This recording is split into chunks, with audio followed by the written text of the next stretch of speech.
പല ദുരിതങ്ങളും ദുഃഖങ്ങളും വിഷമങ്ങളും വിഷാദങ്ങളും പ്രയാസങ്ങളൊക്കെ വരും. ഇതൊന്നും വരരുത് എന്ന് പ്രാർത്ഥിച്ചത് കൊണ്ടൊന്നും കാര്യമില്ല. കാരണം കാലത്തിന്റെ സ്വഭാവം അതാണ്. അമ്പലത്തിൽ പോയി പ്രാർത്ഥിച്ചിട്ട് നിങ്ങൾ തെറ്റ് പറഞ്ഞ് പഠിപ്പിക്കരുത് കുട്ടികളെ. ദുരിതങ്ങൾ തളർത്തുമ്പോൾ ഏറുവശം നമ്മളെ ഉയർത്തണമെങ്കിൽ സീസോയുടെ കാര്യത്തിൽ അത് നടക്കും, കാരണം അതൊരു പലകയാണത്. എന്നാൽ മനുഷ്യ ജീവിതത്തിൽ ഉയരണമെങ്കിൽ ഇത് രണ്ടുമുണ്ടോ, ജീവിതം പാടെ മാറ്റിമറയ്ക്കാൻ നമുക്ക് സാധിക്കും. ഇവിടെ വ്യാസഭഗവാൻ തൻ്റെ ഭാഗവത രചന ആരംഭിക്കുന്നത് മഹാഭാരത കഥയുമായി ചേർത്ത് കോർത്തിട്ടാണ്. ഇനി നമുക്ക് കഥയിലേക്ക് കടക്കാം. അപ്പോ മഹാഭാരത കഥയിലെ ലാസ്റ്റ് ഡേയിൽ നടന്ന ഒരു ഇവന്റ് സന്ദർഭമാണ് വ്യാസഭഗവാൻ എടുത്തിരിക്കുന്നത്. അതായത് ദുര്യോധനനും ഭീമസേനനും തമ്മിലുള്ള യുദ്ധം. ദുര്യോധനന് അമ്മ ഗാന്ധാരി ദേവി കണ്ണിന്റെ കട്ടഴിച്ച് സകല ശക്തിയും കൊടുത്തു. ദുര്യോധനോട് പറഞ്ഞിരുന്നു, നീ വിവസ്ത്രനായി വരണമെന്ന്. പക്ഷെ അമ്മയുടെ മുന്നിൽ എങ്ങനെയാ വിവസ്ത്രനായിട്ടൊക്കെ പോവുക? അപ്പൊ അതുകൊണ്ട് തൻ്റെ അടിവസ്ത്രങ്ങളൊക്കെ ധരിച്ചിട്ടാണ് ദുര്യോധനൻ പോയത്. അമ്മ ഉദ്ദേശിച്ചത് എന്താന്ന് വെച്ചാൽ, താൻ ഇത്രയും കാലം ആർജിച്ച ശക്തി മുഴുവൻ പുത്രന് കൊടുക്കാൻ വേണ്ടിയിട്ടാണ്. കാരണം അമ്മയ്ക്കറിയാം ഈ ശക്തിയെ തകർക്കാൻ ഒരു ശക്തിക്കും സാധ്യമല്ല. പക്ഷെ ദുര്യോധനൻ എന്ത് ചെയ്തു? ഈ അടിവസ്ത്രങ്ങളൊക്കെ ധരിച്ചതുകൊണ്ട് അമ്മ കണ്ണിന്റെ കെട്ടഴിച്ചതും തുടയുടെ ഭാഗം, ഈ അരക്കെട്ടിന്റെ ഭാഗം അവിടെ വസ്ത്രങ്ങളാൽ മറഞ്ഞു കടന്നതുകൊണ്ട് അമ്മ കൊടുത്ത ശക്തി അവിടെ ഏറ്റില്ല. അമ്മയ്ക്ക് അപ്പോഴും ഒരു പ്രതീക്ഷ ഉണ്ടായിരുന്നു. കാരണം അന്നത്തെ കാലത്തെ യുദ്ധത്തിന് ഒരു നിയമമുണ്ട്, ഗദ ഒരിക്കലും അരക്കെട്ടിന് താഴെ ഉപയോഗിക്കരുത്. അന്നത്തെ കാലത്തെ ഒരു നിയമമാണ്, യുദ്ധ നിയമം. അതുകൊണ്ട് അമ്മയ്ക്കൊരു പ്രതീക്ഷയുണ്ടായിരുന്നു, അങ്ങനെയൊന്നും ദുര്യോധനനെ കൊല്ലാൻ ഇനി ആർക്കും സാധ്യമല്ല. 18ാമത്തെ ദിവസ യുദ്ധത്തിൽ ഭീമസേനനും ദുര്യോധനനും തമ്മിൽ ഗദായുദ്ധം നടക്കുമ്പോൾ ഗദായുദ്ധത്തിന്റെ തീവ്രതയിൽ കൃഷ്ണൻ മനസ്സിലാക്കി ഭീമസേനൻ തളർന്നുകൊണ്ടിരിക്കുകയാണ്. ദുര്യോധനൻ ഏൽക്കുന്നില്ല. കാരണം പറഞ്ഞില്ലേ, ആരുടെ ശക്തി? അമ്മ കൊടുത്ത ശക്തി. ദുര്യോധനെ ഏൽക്കുന്നില്ല. ഭീമസേനൻ അങ്ങനെ വേർത്തു. ഭീമസേനൻ തളരുന്നു. ഭീമസേനൻ എന്ത് ചെയ്യണമെന്നറിയില്ല, ആകെ അസ്വസ്ഥനായി. ഈ സന്ദർഭത്തിലാണ് ഭഗവാൻ അവിടെ എല്ലാവരും കണ്ടുകൊണ്ടിരുന്നവരൊക്കെ ഇങ്ങനെ കൈയടിച്ച് പ്രോത്സാഹിപ്പിക്കുന്നുണ്ട്. അപ്പൊ ആർക്കും ഒരു സംശയം തോന്നാത്ത വിധത്തിൽ കൃഷ്ണൻ എന്ത് ചെയ്തു? തുടയിൽ തട്ടി കാണിച്ചു. തുടയിൽ തട്ടി പ്രോത്സാഹിപ്പിക്കുക. അതിപ്പോ അങ്ങനെ പെട്ടെന്ന് ആർക്കും മനസ്സിലാവില്ല. അപ്പൊ നമ്മള് തുടയിൽ തട്ടിയാലും അതൊരു താളത്തിന്റെ ഭാഗമായിട്ട് പലരും കാണും. അതുകൊണ്ടൊരു അതിലൊരു തെറ്റാർക്കും മനസ്സിലാവില്ല. പക്ഷെ ഭീമസേനന് പെട്ടെന്ന് കാര്യം പിടികിട്ടി. കൃഷ്ണൻ തുടയിൽ തട്ടി, താളം പിടിക്കല്ല, ഇതൊരു സന്ദേശമാണ്. അതാണ് നോക്കൂ, കാര്യം കാണാനുള്ള കഴിവ്. മനസ്സിലായില്ലേ? ആ ഒരു സമയം പിന്നെ ഭീമസേനൻ ആലോചിച്ചില്ല, തുടയിൽ അടിക്കുന്നത് തെറ്റാണോ, ഒന്നും നോക്കിയില്ല. ഇത് കൃഷ്ണ സന്ദേശമാണ്, ഇതല്ലാതെ വേറൊരു വഴിയില്ല. ആഞ്ഞടിച്ചു തുടയിൽ പൊട്ടിക്കൊണ്ടാണ് ദുര്യോധനൻ ഉറക്കലറിയുന്നതാണ്. മഹാഭാരതത്തിൽ ആ രംഗം വർണ്ണിക്കുന്നത് ദുര്യോധനന്റെ അലർച്ച വേദന കൊണ്ടല്ല, ഒരു ചതിയിൽ തന്നെ കൊന്നതിലുള്ള പ്രതിഷേധം. ഏതിൽ? പാണ്ഡവര് ചെയ്യാൻ പാടില്ലാത്തതായ ഒരു കാര്യം ചെയ്തു. എന്താണ് ചെയ്യാൻ പാടില്ലാത്തത്? തുടയടിക്കാൻ പാടില്ല. ഈ കാര്യം ചെയ്തതിന് കൃഷ്ണൻ ഭീമസേനനെ പ്രേരിപ്പിച്ചതിലും ഭീമസേനൻ അത് ചെയ്തതിലുമുള്ള പ്രതിഷേധം അതങ്ങോട്ട് ഉള്ളിൽ നിന്ന് അമർഷം മുഴുവൻ അലറുകയാണ്. അതൊരു വല്ലാത്ത രംഗമാണ് മഹാഭാരതത്തില്. മഹാഭാരത ഭൂമി നിശ്ചലമായതാണ്, കെട്ടിലം കൊണ്ടുവന്നാണ്. അതായിരുന്നു അലർച്ച. അത്ര ഒരു രോഷത്തിന്റെ, പ്രതിഷേധത്തിന്റെ, ഒരു ചതിയോടുള്ള ദേഷ്യത്തിന്റെ ഒക്കെ ഒരു കരച്ചില്. എന്ത് ചെയ്തിട്ടെന്താ കാര്യം? ഏറ്റു വീണു.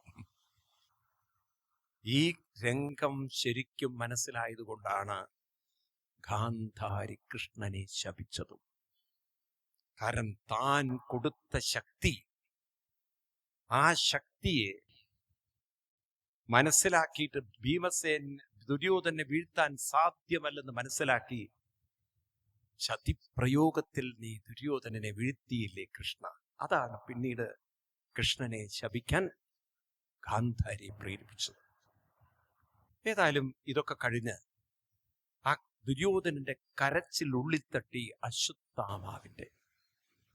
അശ്വത്ഥാമാവ് പാണ്ഡവരീ ചെയ്ത പ്രവൃത്തിക്ക് പ്രതികാരം തീർക്കണമെന്ന് കരുതി സന്ധ്യ കഴിഞ്ഞ് പാണ്ഡവ ശിബിരത്തിലേക്ക് കിടന്നുറങ്ങുന്ന സ്ഥലത്തേക്ക് പുറപ്പെടുകയാണ്. പാണ്ഡവരാണെങ്കിൽ വിജയശ്രീലാളിതരായി. കാരണം ദുര്യോധനൻ വീണതോടുകൂടി യുദ്ധത്തിന്റെ തിരശ്ശീല വീണു. മഹാഭാരത യുദ്ധം എന്ന വളരെ ഘോരമായ കൊടുമ്പിരി കൊണ്ട 18 ദിവസം നീണ്ട യുദ്ധത്തിന്റെ പൂർണ്ണത വന്നു. യുദ്ധം കഴിഞ്ഞ് പാണ്ഡവര് പോവാൻ നേരത്ത് കൃഷ്ണൻ പറഞ്ഞു, ഇന്ന് നമുക്ക് ശത്രുപാളയത്തിൽ കിടന്നുറങ്ങാം. അർജുനൻ ചോദിച്ചു, കൃഷ്ണ പതിവില്ലല്ലോ, വിജയിച്ച നമ്മള് ശത്രുപാളയത്തിലാണോ? അതേ അർജുന, ഇന്ന് ശത്രുപാളയത്തിലാണ്. അതെന്താ കൃഷ്ണ നമ്മൾ ഇന്ന് ശത്രുപാളയത്തിൽ? നമുക്ക് പിന്നീട് ചർച്ച ചെയ്യാം. കൃഷ്ണൻ അത് ചർച്ച ചെയ്യാൻ സമയം കൊടുത്തില്ല. ഞാൻ പറയുന്നതനുസരിച്ചാൽ മതി. അങ്ങനെ ഒരു ശത്രുപാളയത്തിൽ കിടന്നുറങ്ങുമ്പോഴാണ് സന്ധ്യ കഴിഞ്ഞ് അശ്വത്ഥാമാവ് പാണ്ഡവ ശിബിരത്തിൽ വരുന്നതും ഉറങ്ങിക്കിടന്ന ദ്രൗപദിയുടെ 5 പുത്രന്മാരെ വെട്ടിക്കൊല്ലുന്നത്. ദുര്യോധനന്റെ കരച്ചിലിനുള്ള പ്രതികാരം തീർത്തു അശ്വത്ഥാമാവ്. കൃഷ്ണൻ ശത്രുപാളയത്തിൽ പോയി കിടക്കാൻ പറഞ്ഞതിന്റെ കാര്യം, തളർന്നു കിടക്കുന്ന ഇവരുടെ അടുത്തേക്കായിരിക്കും പ്രതികാര അഗ്നിയുമായി അശ്വത്ഥാമാവ് കടന്നു വരിക എന്നത് കൃഷ്ണൻ ആ മുഖത്ത് നോക്കിയപ്പോൾ അറിയാമായിരുന്നു. കാരണം അശ്വത്ഥാമാവിന്റെ മുഖഭാവം കണ്ടപ്പോഴേ കൃഷ്ണന് മനസ്സിലായി, അശ്വത്ഥാമാവ് പ്രതികാരം ചോദിക്കാൻ വരും. അങ്ങനെ രക്ഷിച്ചു പാണ്ഡവരെ. പിറ്റേ ദിവസം പാണ്ഡവർ അറിയുന്നു, പാഞ്ചാലിയിലുള്ള 5 പുത്രന്മാരെ അശ്വത്ഥാമാവ് നിഷ്കരുണം വെട്ടിക്കൊന്നു. തലയേറ്റ് കിടക്കുന്ന മക്കള്. ഇതൊക്കെ കഴിഞ്ഞ അശ്വത്ഥാമാവ് ദുര്യോധനന്റെ അടുത്ത് ചെല്ലുണ്ട്. ദുര്യോധനൻ മരിച്ചിട്ടില്ല, തൊടയെല്ലാം പൊട്ടിയാലും മരിക്കില്ലല്ലോ. അവിടെ ചെന്ന് പറഞ്ഞു, സന്തോഷിക്കൂ ദുര്യോധന, നീ മഹാരാജാൻ, നീ സന്തോഷിക്കൂ. നിന്നോട് കാണിച്ച പ്രതികാരത്തിന് നിന്റെ വിശ്വസ്തനായ ഈ അശ്വത്ഥാമാവ് തിരിച്ചു പ്രതികാരം ചോദിച്ചിരിക്കുന്നു. പാണ്ഡവ വംശത്തിന്റെ പേര് ഞാൻ പിഴുതെടുത്തിരിക്കുന്നു.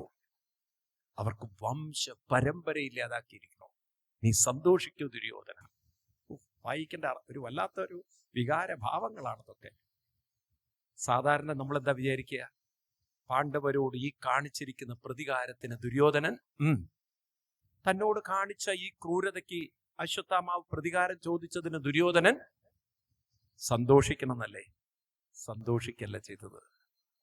കഷ്ടം ബ്രാഹ്മണപുത്ര, കഷ്ടം, നീ നീചനായല്ലോ. നോക്കൂ, ദുര്യോധനന്റെ തൊടയില് അറ്റ് വീഴുമ്പോഴാണ് അദ്ദേഹത്തിന് ധർമ്മബോധം വരുന്നത്.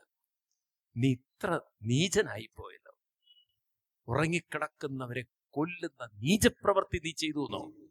കഷ്ടം, ഗതി കിട്ടാത്ത പ്രേതമാവട്ടെ, നീ ശപിച്ചു കളഞ്ഞു. മരണസമയത്ത് അശ്വത്ഥാമാവിനെ ശപിച്ചുകൊണ്ടാണ് ദുര്യോധനൻ യാത്രയായത്. മനസ്സിലായില്ലേ? തൻ്റെ മഹാരാജാവിനെ സന്തോഷിപ്പിക്കാൻ ചെയ്ത പ്രവൃത്തി തനിക്ക് ശാപം കിട്ടുന്ന പ്രവൃത്തിയാക്കി മാറ്റി. അതുകൊണ്ടാണ് നമ്മുടെ ഹിന്ദു മതത്തിലൊരു വിശ്വാസമുണ്ട്. എന്ത്? ഗതി കിട്ടാത്ത പ്രേതങ്ങളിൽ, അലഞ്ഞു നടക്കുന്ന പ്രേതങ്ങളിലും ഉണ്ട് ചിരഞ്ജീവികൾ. അങ്ങനെ ഒരു ചിരഞ്ജീവിയാണ് ആര്? അശ്വത്ഥാമാവ്. മനസ്സിലായില്ലേ? അശ്വത്ഥാമാവ് വന്ന് കയറുന്നതാണ്. മനസ്സിലാവുണ്ടോ? പഴയ കാലത്തൊക്കെ മുത്തശ്ശിമാരൊക്കെ അങ്ങനെ പറയും. ഈ അമ്മിക്കല്ലൊക്കെ ഉണ്ടല്ലോ, അമ്മിയുടെ മുകളില് അരച്ചു കഴിഞ്ഞാൽ മാറ്റി വെക്കണം, അല്ലെങ്കിൽ ആര് വരും? അശ്വത്ഥാമാവ് വരും. ഇങ്ങനെയൊക്കെ കുറേ വിശ്വാസങ്ങൾ പാവ മുത്തശ്ശിമാർക്ക് ഇങ്ങനെ കേട്ടിട്ടുണ്ടോ? നിങ്ങൾ അങ്ങനെ ഉണ്ടോ? പഴയ മുത്തശ്ശിമാർക്ക് ഇങ്ങനെയൊക്കെ കുറേ വിശ്വാസങ്ങളുണ്ടായിരുന്നു. അവരിങ്ങനെ പറയും, അശ്വത്ഥാമാവ് വരും, ഗതി കിട്ടാത്ത പ്രേതം. ഏതായാലും നിൽക്കട്ടെ. ഇവിടെ പിറ്റേ ദിവസം കാലത്ത് പാണ്ഡവര് തിരിച്ചെത്തുമ്പോഴാണ് പാഞ്ചാലി പൊട്ടിക്കരയുന്നത് കാണുന്നത്. അപ്പോഴാണ് മനസ്സിലായത് പാഞ്ചാലിയുടെ 5 പുത്രന്മാരെ അശ്വത്ഥാമാവ് കൊന്ന് തീർത്തിരിക്കുന്നു. അർജുനൻ ഗാണ്ഡീവം കയ്യിലെടുത്ത് അവിടുന്ന് അലറുകയാണ്, അശ്വത്ഥാമാവേ, നിന്നെ ഞാൻ വെറുതെ വിടില്ല. അവിടെ വെച്ച് സത്യം ചെയ്തു, അശ്വത്ഥാമാവിനെ വധിച്ച് ഞാൻ ഇനി തിരിച്ചു വരുള്ളൂ. കൃഷ്ണനോട് 2 പ്രാവശ്യമാണ് അർജുനൻ തേരെടുക്കാൻ പറയുന്നത്. ഒന്ന് കുരുക്ഷേത്ര യുദ്ധത്തിന്റെ ആരംഭത്തിലും, സേനയോർ ഉഭയോർ മധ്യേ രഥം സ്ഥാപയ. 2 അശ്വത്ഥാമാവിനെ പിടികൂടാനും. അശ്വത്ഥാമാവിനെ പിടികൂടി കൃഷ്ണൻ അർജുനോട് പറഞ്ഞു, അശ്വത്ഥാമാവിനെ കൊല്ലണ്ട, കാരണം അവനൊരു ഗുരുവിന്റെ പുത്രനല്ലേ. രണ്ടാമത് പറഞ്ഞു, എന്നാ കൊന്നു എന്ന് വെച്ചിട്ട് തെറ്റൂല, കാരണം അവന്റെ പ്രവൃത്തി അങ്ങനത്തെ അല്ലേ. നന്നായില്ലേ? കൊല്ലരുത്, എന്നാ കൊന്നൂന്ന് വെച്ചിട്ട്. അർജുനൻ അല്ലെങ്കിലേ സംശയത്തിന്റെ ഉസ്താദാണ്. ഒരു കാര്യം വ്യക്തമായി പറഞ്ഞു കൊടുത്താൽ ക്ലിയർ ആവും. ഇത് കൊല്ലുകയും ചെയ്യരുത്, കൊന്നൂന്ന് വെച്ചിട്ട് തെറ്റൂല്ല. അർജുനൻ എന്ത് ചെയ്യണമെന്നറിയില്ല. പാഞ്ചാലിയുടെ അടുത്തേക്കാണ് കൊണ്ടുപോകുന്നത്. പാഞ്ചാലിയുടെ നിർദ്ദേശം കേട്ടിട്ട് അടുത്തത് എന്താ ചെയ്യാന്ന് വിചാരിച്ച് പാഞ്ചാലിയുടെ മുന്നിൽ കൊണ്ട് നിർത്തുമ്പോൾ പാഞ്ചാലി പൊട്ടിത്തെറിക്കേണ്ടതാണ് അല്ലേ? 5 പുത്രന്മാരെ കൊന്ന ക്രൂരൻ, ആ നികൃഷ്ടൻ. അങ്ങനെയുള്ള അശ്വത്ഥാമാവിനെ കണ്ടുകൊണ്ട് പാഞ്ചാലി അർജുനനോട് പറയുന്നു, ഇവനെ കെട്ടിയിരിക്കുന്ന കെട്ടുണ്ടല്ലോ, അഴിച്ചു വിട്ടേക്കൂ, ഇവനെ കൊല്ലണ്ട. എന്താ കാരണം? ഇവൻ ചെയ്ത ക്രൂരത നോക്കുമ്പോൾ ഇവനെ കൊല്ലണം. പക്ഷെ ഇവനെ കൊല്ലരുതെന്ന് പറയാൻ കാരണം, ഇവന്റെ അമ്മയ്ക്ക് ഇവൻ മാത്രമേ ഉള്ളൂ ഇനിയൊരു അവലംബനം, ഒരാശ്രയം. ആ അമ്മയെ ഇനിയും തളർത്തണമെന്ന് ഞാൻ ആഗ്രഹിക്കുന്നില്ല. മാ രോദീതസ്യ ജനനീ ഗൗതമീ പതിദേവതാ യഥാഹം മൃതവത്സാർത്ത രോദിമ്യശ്രമുഖീ മുഹു. ഞാനും 5 കുട്ടികൾ മരിച്ച് നഷ്ടപ്പെട്ട അമ്മയാണ്. ഇനി ഇവന്റെ അമ്മയെ, ഭർത്താവോ മരിച്ചു, ദ്രോണരോ പോയി, ഇനി ഒരു മകന്റെ ദുഃഖം കൂടിക്കെടുത്ത് എന്തിനീ അമ്മയെ തളർത്തണം? നോക്കൂ പാഞ്ചാലി, ഈ അശ്വത്ഥാമാവിനെ വെറുതെ വിടണം എന്ന് പറഞ്ഞാൽ അശ്വത്ഥാമാവിനെ ഓർത്തുകൊണ്ടല്ല. ആരെ ഓർത്തിട്ട്?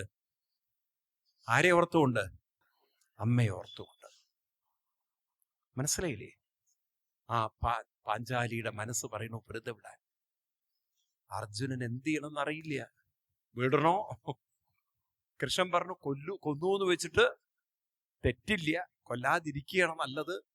അത് കൃഷ്ണൻ പറഞ്ഞപ്പോൾ അർജുനൻ അപ്പം മനസ്സിലായി. പക്ഷെ പാഞ്ചാലിയുടെയും ഉള്ളിലിരിപ്പ് ഇവനെ കൊല്ലണ്ടാന്നാണ്. അങ്ങനെ ഇവന്റെ മുടിയിൽ ഒരു രത്നമുണ്ടായിരുന്നു, ചൂടാമണി. അതങ്ങോട്ട് മുറിച്ചെടുത്ത്, ഈ പഴയ കാലത്ത് ബ്രാഹ്മണരുടെ കുടുംബം മുറിച്ചാൽ അതവരെ കൊല്ലുന്നതിന് തുല്യമാണ്. അങ്ങനെ അവനെ അപമാനിച്ച് അവഹേളിച്ച് വിട്ടു. അവൻ വിടുവോ? അടുത്ത പ്രതികാരം മറ്റൊരസ്ത്രമെടുത്തു. ആ അസ്ത്രം ലക്ഷ്യമാക്കിയത് പാണ്ഡവർക്ക് ഇനി ഒരു സന്താന ബീജമുള്ളത്. അശ്വത്ഥാമാവ് നല്ലോണം ഇതൊക്കെ മനസ്സിലാക്കിയിട്ടുണ്ട്. ഉത്തരാദേവിയുടെ ഗർഭത്തിലാണ്. അർജുനന്റെ പുത്രനായ അഭിമന്യുവിന്റെ ഭാര്യയാണ് ഉത്തരാദേവി. ആ ഉത്തരാദേവിയുടെ ഗർഭത്തിൽ ഒരു ഭ്രൂണം വളർന്നു വരുന്നു എന്ന് ആർക്കറിയാം? അശ്വത്ഥാമാവൻ. ആ ഗർഭത്തെ നോക്കിക്കൊണ്ട് അസ്ത്രം പ്രയോഗിച്ചു.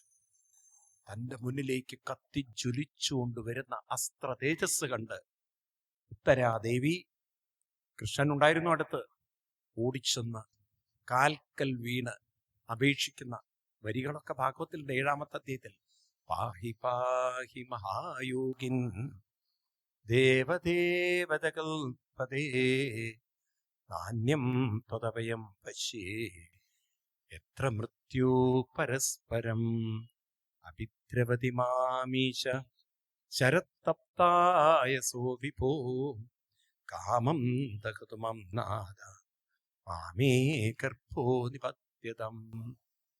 എൻ്റെ ഉള്ളിലിരിക്കുന്ന കുട്ടി, അതേ ഇനി പാണ്ഡവന്മാർക്ക് ഒരു സന്താനമായിട്ടുള്ളൂ. ആ കുട്ടി മരിക്കരുത് കൃഷ്ണ, ഞാൻ മരിച്ചോളാം, ഞാൻ മരിച്ചോട്ടെ, കുഞ്ഞിനെ രക്ഷിക്കണം, വേറൊന്നും എനിക്ക് പറയാനില്ല. അങ്ങനെയാണ് ഭഗവാൻ തൻ്റെ സുദർശന ചക്രം കൊണ്ട് അസ്ത്ര തേജസ് നിർവീര്യമാക്കുന്നു. ഞാൻ ഇന്നലെ പറഞ്ഞില്ലേ, ശംഖചക്ര കഥാരൂപത്തിൽ ഗർഭപാത്രത്തിൽ ചെന്ന കുട്ടിക്ക് ഒരു അഭയം കൊടുക്കുകയാണ്. അങ്ങനെ ഗർഭപാത്രത്തിൽ വെച്ച് ശംഖചക്ര കഥാരൂപം കാണാൻ സാധിച്ച കുട്ടിയായിരുന്നു ആര്? ഈ കുഞ്ഞ്. ഈ കുഞ്ഞാണ് പിൽക്കാലത്ത് പരീക്ഷിത്ത് മഹാരാജാവായി തീർന്നത്. അങ്ങനെ ഒരു പരീക്ഷണത്തെ അഭിമുഖീകരിച്ച് ഭൂമിയിലേക്ക് വന്ന ആളായതുകൊണ്ടും ജീവിതത്തിൽ പല പല പരീക്ഷണങ്ങൾ നേരിട്ട് കടന്നുപോയൊക്കെ ആളായതുകൊണ്ട് പേരെന്തായി? പരീക്ഷിത്ത് എന്ന പേരായി. അതൊക്കെ കഴിഞ്ഞ് യുദ്ധമൊക്കെ കഴിഞ്ഞു, എല്ലാം സെറ്റിലായി. ഭഗവാൻ ശ്രീകൃഷ്ണൻ പറഞ്ഞു പാണ്ഡവരോട്, കുറെ ദിവസമായില്ലേ ഞാനിവിടെ, എനിക്കും ഉണ്ടല്ലോ കെട്ടിയോളും കുട്ടികളൊക്കെ, ഭാര്യയും മക്കളൊക്കെ ഉണ്ടല്ലോ, എനിക്കൊരു നാടും വീടൊക്കെ ഉണ്ടല്ലോ, ഇന്ന് നിങ്ങളുടെ കൂടെ അതിഥിയിട്ടിരിക്കാൻ പറ്റില്ലല്ലോ. ദ്വാരകയിൽ അവരിനിപ്പോ എന്നെ എന്താവോ കാത്തിരിക്കുന്നുണ്ടാവോ എന്നറിയില്ല, കാരണം കുറെ ദിവസമായി പോയിട്ട്. അതുകൊണ്ട് ഞാൻ തിരിച്ചു പോവുകയാണ് എന്ന് പറഞ്ഞ എല്ലാവരോടും യാത്ര പറയുന്നു. അപ്പോ കൃഷ്ണൻ പ്രത്യേകം യാത്ര പറയാൻ പോയി നമസ്കരിച്ച് തൊഴുത് യാത്ര പറയാൻ പോകുന്നത് കുന്തി ദേവിയുടെ അടുത്താണ്. മകനെ കൊണ്ട് കൊല്ലിച്ച അമ്മ. യുദ്ധത്തിന്റെ 17-ാമത്തെ ദിവസം കർണൻ എന്ന പുത്രനെ, അർജുനൻ എന്ന പുത്രനെ കൊണ്ട് കൊല്ലാൻ ഇടവരുത്തിയ അമ്മ. കർണൻ തന്റെ പുത്രനാണെന്ന് സത്യം മറച്ചു വെച്ചപ്പോൾ, കർണൻ കൗരവപക്ഷത്തിലുള്ള ഒരാളാണെന്ന് പാണ്ഡവർ തെറ്റിദ്ധരിച്ച്, സൂതപുത്രനാണെന്ന് തെറ്റിദ്ധരിച്ച്, രാധേയ പുത്രനാണെന്ന് തെറ്റിദ്ധരിച്ച്, അർജുനൻ കരുത്തനും വീര്യവാനും എല്ലാ അസ്ത്രവിദ്യകളുടെയും അതീവ കഴിവുള്ള, അത്ഭുതകരമായ കഴിവുള്ള പ്രതിഭയായ കർണനെ ചതിപ്രയോഗത്തിൽ രഥചക്രം വീണുപോകുമ്പോഴാണ്, താഴോട്ട് ചളിയിൽപ്പെട്ടു പൂണ്ടുപോകുമ്പോഴാണല്ലോ അമ്പെയ്യുന്നത്. ഈ ചതിപ്രയോഗത്തിൽ കൊന്ന പിറ്റേ ദിവസം അത് മരണമൊക്കെ കഴിഞ്ഞപ്പോഴാണ് അറിയുന്നത്. പിന്നീട് പാണ്ഡവന്മാര് കൗരവന്മാർക്കൊക്കെ വേണ്ടി കർമ്മങ്ങളൊക്കെ ചെയ്യുമ്പോഴാണ്, പിണ്ടകർമ്മങ്ങളൊക്കെ ചെയ്യുമ്പോഴാണ് കുന്തി യുധിഷ്ഠിരനോട് പറയുന്നത്, നീ ആർക്കാണ് പിണ്ടം വെക്കുന്നത്? പറഞ്ഞു, മൂത്തവൻ ദുര്യോധനല്ലേ വെക്കേണ്ടത്. പറഞ്ഞു, ദുര്യോധനല്ല, കർണന് വെക്കൂ. അപ്പോഴാണ് അറിയുന്നത് കർണൻ ഞങ്ങളുടെ മൂത്ത ജ്യേഷ്ഠനായിരുന്നു. ആ അമ്മയോട് എന്താ പറയുക എന്നാലോചിച്ച് നോക്കൂ. മകനെ കൊണ്ട് കൊല്ലിച്ചൊരമ്മ. ആ മനസ്സ് എന്ത് നീറുന്നുണ്ടാവില്ലേ? ഉണ്ടാവൂല്ലയോ? എന്നാൽ കൃഷ്ണൻ കാണുന്ന കുന്തിദേവി എങ്ങനെയുള്ള കുന്തിദേവി ആയിരിക്കും? ഭാഗവതത്തിൽ കൃഷ്ണൻ കുന്തിദേവിയോട് യാത്ര ചോദിക്കാൻ ചെല്ലുമ്പോൾ കുന്തിദേവി കൃഷ്ണനെ സ്തുതിക്കുന്ന അതിസുന്ദരമായൊരു സ്തുതിയുണ്ട്. ഇത് നിങ്ങളൊക്കെ പഠിക്കണം, വായിക്കണം. നമുക്കൊന്ന് ജസ്റ്റ് വായിച്ചിട്ട് ഞാനൊന്ന് തുടങ്ങി വെക്കും, നിർത്തും. കാരണം നമ്മുടെ സമയം പോയതുകൊണ്ട്. പുസ്തകമുള്ളവരൊക്കെ നോക്കണം. 1-ാം സ്കന്ധം 8-ാം അധ്യായം 18-ാം ശ്ലോകം. പുസ്തകമില്ലാത്തവരോടൊക്കെ എനിക്ക് പറയാനുള്ളത്, ദയവ് വിചാരിച്ചൊരു പുസ്തകം സംഘടിപ്പിക്കുക. എന്തായാലും ചാവുമ്പോൾ വേറെ ഒന്നും കൊണ്ടുപോവില്ല. എന്തെങ്കിലും കൊണ്ടുപോകുമോ? നിങ്ങളുടെ കയ്യിലുള്ള സ്വത്തോ പണമോ വീടോ എന്തെങ്കിലും കൊണ്ടുപോകുമോ? നല്ലേശം ഇതൊക്കെ നിങ്ങളുടെ ഉള്ളിൽ തറച്ചു പോയാൽ, പതിഞ്ഞു പോയാൽ, ഉള്ളിലൊന്ന് ലയിച്ചു പോയാൽ ഇത് നിങ്ങൾ കൊണ്ടുപോകും തീർച്ചയാണ്. നിങ്ങൾ എന്ത് ഉള്ളിൽ ഉറപ്പിക്കുന്നുണ്ടോ അത് നിങ്ങൾ കൊണ്ടുപോകും. മനസ്സിന് ജനനവുമില്ല, മനസ്സിന് മരണവുമില്ല. ഈ ചിന്തകളൊന്നും നശിക്കില്ല. അതൊക്കെ പിന്നീട് നോക്കാം നമുക്ക്. അതുകൊണ്ടാണ് ഞാൻ നിങ്ങൾക്ക് വായിക്കാൻ പറയുന്നത്. പുസ്തകമുള്ളവരൊക്കെ നോക്കുക. 1-ാം സ്കന്ധം 8-ാം അധ്യായം 18-ാം ശ്ലോകം. കുന്തി ഉവാച. കണ്ടു എല്ലാവരും? കുന്തി ഉവാച നമസ്യേ പുരുഷത്വാദ്യം ഈശ്വരം പ്രകൃതേ പരം അലക്ഷ്യം സർവഭൂതാനാം അന്തർബഹിരവസ്ഥിതം മായാജവനികാച്ഛന്നം അജ്ഞാതോക്ഷജമവ്യയം നലക്ഷ്യസേ മൂഢദശാം നടോ നാട്യധരോ യഥാ തദാ പരമഹംസാനാം മുനീനാമമലാത്മനാം ഭക്തിയോഗവിദാനത്തം കഥം പശ്യേമഹി സ്ത്രിയാം കൃഷ്ണായ വാസുദേവായ ദേവകീനന്ദനായ ച നന്ദഗോപകുമാരായ ഗോവിന്ദായ നമോ നമഃ. നമഃ പങ്കജനാഭായ നമഃ പങ്കജമാലിനേ നമഃ പങ്കജനേത്രായ നമസ്തേ പങ്കജാംഘ്രേ. യഥാ കൃഷികേശകലേന ദേവകീം കംസേന രുത്താതിചിരം ശുചാർപ്പിതാം വിമോചിതാഹം ച സഹാത്മജാ വിഭോ ത്വയൈവ നാദേന കുൽവിഭുക്കണൽ വിഷാന്മഹഗ്നേ പുരുഷാദദർശനൽ അസൽസഭായാ വനവാസകൃശതാം മൃദേ മതേനേകമഹാരഥസ്ത്രതോ ദ്രൗണ്യസ്ത്രതസ്യാത്മഹരേ വിരക്ഷിതാം വിപദഃ സന്തു ന ശശ്യൽ തത്ര തത്ര ജഗദ്ഗുരോ ഭവതോ ദർശനം യസ്യൽ അപുനർഭവദർശനം ജന്മൈശ്വര്യശ്രുതശ്രീഭി ഏതമാനമതപ്പുമൻ നൈവാഹത്യ പിതാതും വൈ ത്വാമകിഞ്ചനഗോചരം നമോ അകിഞ്ചനവിത്തായ നിവൃത്തഗുണവൃത്തയേ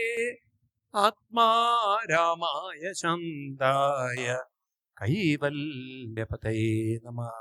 മന്യേ ത്വം കാലമീശാനം അനാദിനിധനം വിഭും സമം ചരന്തം സർവത്ര ഭൂതാനാം യന്മിതകലീം നവേദ കശ്ചിൽ ഭഗവൽ ചികിർഷിതം തവേഹമാനസ്യ നൃണം വിഡംബനം നേയസ്യ കശ്ചിൽ ദൈതോസ്തി കരീതിൽ ദേശശ്ച യസ്മിൻ വിഷമാമതിർനൃണം. ഞാൻ ഇനി കൂടുതൽ വായിക്കില്ല, കാരണം സമയത്തിന്റെ ഒരു കുറവുള്ളതുകൊണ്ട് കൺക്ലൂഡ് ചെയ്യാണ്. 43-ാം ശ്ലോകം, 41, 42, 43. അത വിശ്വേശ വിശ്വാത്മൻ വിശ്വമോത്തേ സുകേശമേ സ്നേഹപാശമിമം ചിന്തി ദൃഢം പാണ്ഡുഷ വിഷ്ണിഷോ തൊയി മേനന്യ വിഷയാം മതിർമധുപദേ സകൾ രതിമുത്തുഗദാദഗ്ധ്വാ ഗംഗേവൗകമുദന്നതി. ശ്രീകൃഷ്ണ കൃഷ്ണ സഖ വൃഷ്ണിഋഷഭാവനിദ്രിൽ രാജന്യവംശകഥനാനകപൗർഘവീര്യം ഗോവിന്ദ നന്ദഗോത്തിജസുരാർത്തിഹരാവതാരം യോഗേശ്വര അഖില ഗുരു ഭഗവൻ നമസ്തേ. യോഗേശ്വരാം അഖില ഗുരു ഭഗവൻ നമസ്തേ. യോഗേശ്വരാം അഖില ഗുരു ഭഗവൻ നമസ്തേ. കൃഷ്ണനെ യോഗേശ്വരനായി കണ്ട് അമ്മ പറയുന്നു, അഖില ഗുരു, എല്ലാവരുടെയും ഗുരുവായ കൃഷ്ണ. അപ്പൊ കൃഷ്ണനെ തൻ്റെ സഹോദരനായ വസുദേവന്റെ പുത്രനായിട്ടല്ല ഇവിടെ കാണുന്നത്. ആരായിട്ടാണ്? ഗുരുവായി കണ്ടുകൊണ്ട് നമസ്കരിക്കുകയാണ്. ഭഗവൻ നമസ്തേ. അപ്പൊ എന്താണ് കുന്തിദേവി പറയുന്നത്?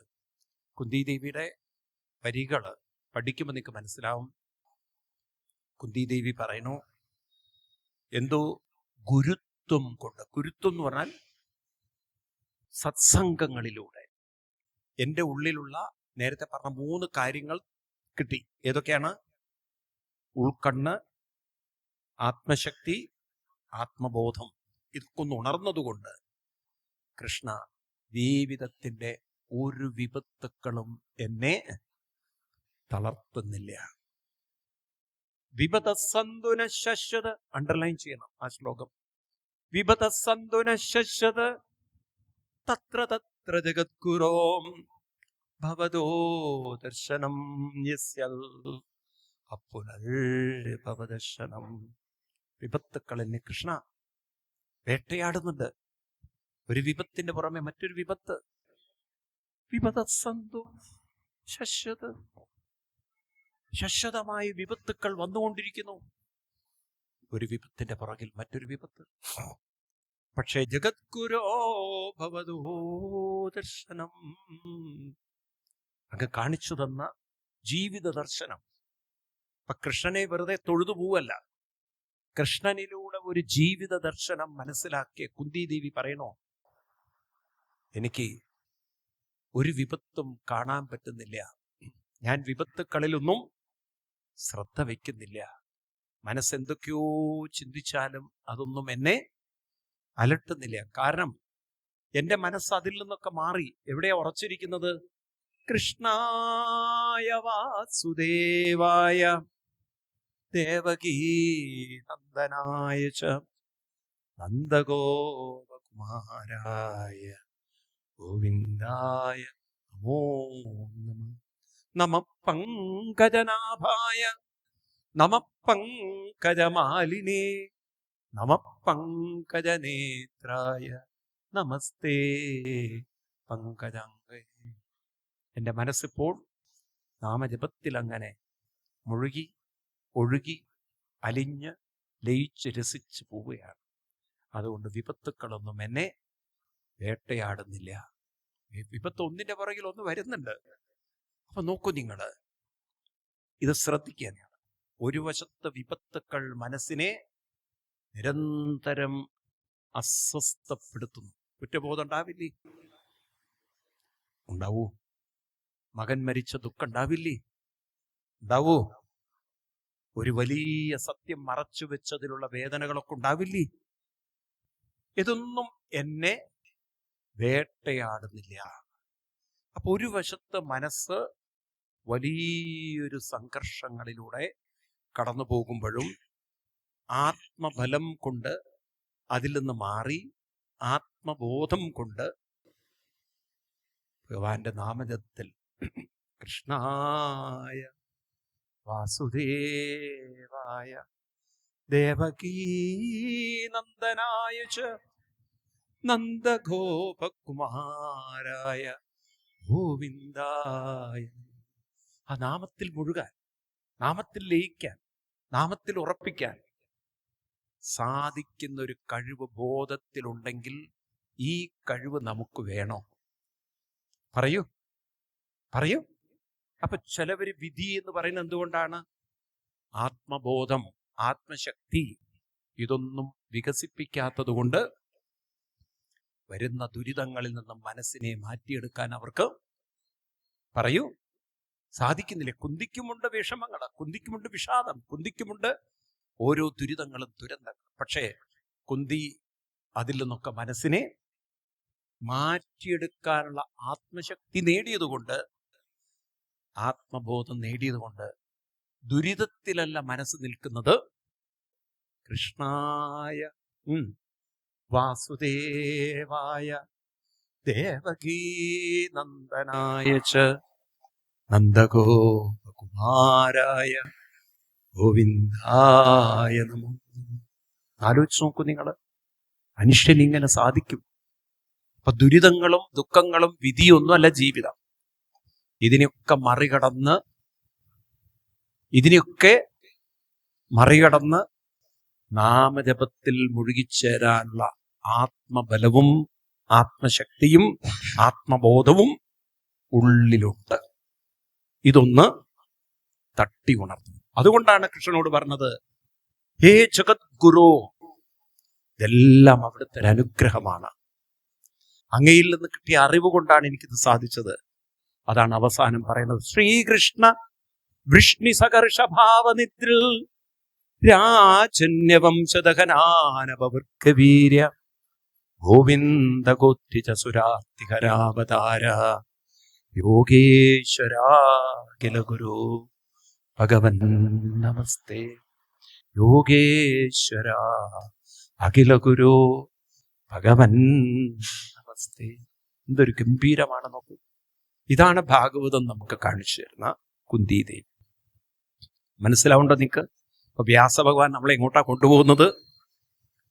ആദ്യം എന്തുകൊണ്ടാണ് കുന്തിയിൽ തുടങ്ങിയത്? കാരണം നമ്മളെ ഓർമ്മിപ്പിക്കുകയാണ്, ജീവിതം എന്ന് പറയുന്നത് കാലപരീക്ഷണങ്ങള് പലതും നമ്മൾ വിചാരിക്കും നമുക്ക് പിടിച്ചു വെക്കാമെന്ന്. പക്ഷെ കാലം നമ്മളിൽ നിന്നും പലതും കൊണ്ടുപോകും. കാലം പരീക്ഷണങ്ങൾ തരും. പല ദുരിതങ്ങളും ദുഃഖങ്ങളും വിഷമങ്ങളും വിഷാദങ്ങളും പ്രയാസങ്ങളൊക്കെ വരും. ഇതൊന്നും വരരുത് എന്ന് പ്രാർത്ഥിച്ചത് കൊണ്ടൊന്നും കാര്യമില്ല. കാരണം കാലത്തിന്റെ സ്വഭാവം അതാണ്. അമ്പലത്തിൽ പോയി പ്രാർത്ഥിച്ചിട്ട് നിങ്ങൾ തെറ്റ് പറഞ്ഞ് പഠിപ്പിക്കരുത് കുട്ടികളെ. എല്ലാം ദൈവം നേരെയാക്കുന്നു. ദൈവത്തിന് നേരെയാക്കാൻ പറ്റില്ല. കൃഷ്ണനോട് ഇതൊക്കെ നേരെയാക്കി തരണം എന്നല്ല പറയണത്. വിപത്തുക്കൾ മാറ്റിത്തരണം എന്നല്ല പറയണത്. കൃഷ്ണന്റെ മുഖത്ത് നോക്കി പറയുന്നത്, വിപത്തുക്കളൊന്നും എന്നെ തളർത്തുന്നില്ല. കാരണം നാമജപത്തിൽ മുഴുകിച്ചേരാൻ എൻ്റെ മനസ്സ് ശക്തി പ്രാപിച്ചു കഴിഞ്ഞു. മനസ്സിലാവുണ്ടല്ലോ? ഇതൊരു സീസോ ആണ്. ഒരു സീസോയിൽ നമ്മൾ ഇരുന്നാൽ ഒരു ഭാഗത്തിലിരിക്കുമ്പോൾ മറ്റേ ഭാഗം പൊങ്ങും, ഇല്ലേ? ഇതുപോലെയാണ് ജീവിതം. ദുരിതങ്ങൾ തളർത്തുമ്പോൾ ഏറുവശം നമ്മളെ ഉയർത്തണമെങ്കിൽ സീസോയുടെ കാര്യത്തിൽ അത് നടക്കും. കാരണം അതൊരു പലകയാണത്. എന്നാൽ മനുഷ്യ ജീവിതത്തിൽ ഉയരണമെങ്കിൽ അനുഷ്ഠാനങ്ങൾ കൊണ്ട് നടക്കണം. അതുപോലെ ലക്ഷ്യം വ്യക്തമാവണം. സനാതനവും വേണം, ധർമ്മവും വേണം. ലക്ഷ്യവും വേണം, മാർഗവും വേണം. മനസ്സിലായില്ലേ? ലക്ഷ്യബോധവും ഉണ്ടാവണം, മാർഗത്തിൽ ആത്മാർത്ഥതയും ഉണ്ടാവണം. ഇത് രണ്ടുമുണ്ടോ ജീവിതം പാടെ മാറ്റിമറയ്ക്കാൻ നമുക്ക് സാധിക്കും. ഇത് കഴിഞ്ഞ് കൃഷ്ണൻ യാത്ര ചോദിച്ച് പോകുമ്പോഴാണ് മറ്റൊരു വ്യക്തി കൃഷ്ണന്റെ മുന്നിൽ നിൽക്കുന്നത്. രാജ്യമെല്ലാം കിട്ടിയിട്ടും എനിക്ക് രാജ്യഭരണം വേണ്ട, രാജ്യം ഭരിക്കാൻ എനിക്ക് പറ്റുന്നില്ല. കാരണം കുറ്റബോധം എന്നെ തളർത്തുന്നു. ഗുരുവിനെ കൊന്നത് ശരിയായില്ല, ഭീഷ്മരെ ചതിച്ചു വീഴ്ത്തിയത് ശരിയായില്ല, നാം ധർമ്മയുദ്ധമല്ല ചെയ്തത് മുഴുവൻ അധർമ്മ പ്രവൃത്തിയാണ്. ആരാ കൃഷ്ണന്റെ മുന്നിൽ നിന്ന് വിതുമ്പുന്നത്? ആരാ കൃഷ്ണന്റെ മുന്നിൽ കടന്ന് കരയുന്നത്? ആർക്കെങ്കിലും പറയാൻ പറ്റുമോ? ആരാണ്? ധർമ്മപുത്രൻ അഥവാ യുധിഷ്ഠിരനാണ്. നോക്കണം, വല്ലാത്തൊരു ഡിപ്രഷൻ കയറി പിടിച്ചു. ആ യുധിഷ്ഠിരനെ കൃഷ്ണൻ ആ ഡിപ്രഷനിൽ നിന്നും ഉയർത്താൻ എന്തൊക്കെയാ ചെയ്തത്? എങ്ങനെയായിരിക്കും കൃഷ്ണൻ ഉയർത്തിയിട്ടുണ്ടാവുക? അത് നമുക്ക് അടുത്ത സെഷനിൽ നമുക്ക് നോക്കാം.